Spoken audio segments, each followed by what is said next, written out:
La actividad número 2, ahora vamos a trabajar con la propiedad de los ángulos exteriores. Fíjense que los ángulos ahora son más grandes, por eso también me doy cuenta que son los ángulos exteriores de un triángulo.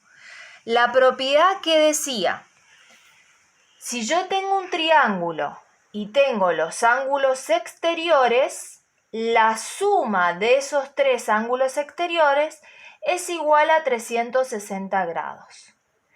Si a mí me da como dato el ángulo D, que vale 103 grados, más el ángulo E, que vale 125 grados, me falta hallar el ángulo F. Y la suma de los tres tiene que ser 360 grados. ¿Qué voy a hacer? Voy a sumar estos dos, me va a dar 228, más el ángulo F va a ser igual a 360 grados.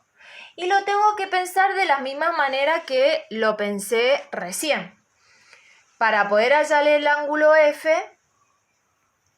va a ser 360 grados menos el ángulo 228 que está positivo, va a pasar al otro lado de la igualdad, negativo. Y lo resto. A 360 grados le resto 28, me va a quedar 132 grados. Y ahí hallé el ángulo F. Entonces me voy al cuadrito y acá voy a tener la medida del ángulo F que me dio 132 grados. Y lo mismo voy a hacer con el ángulo D.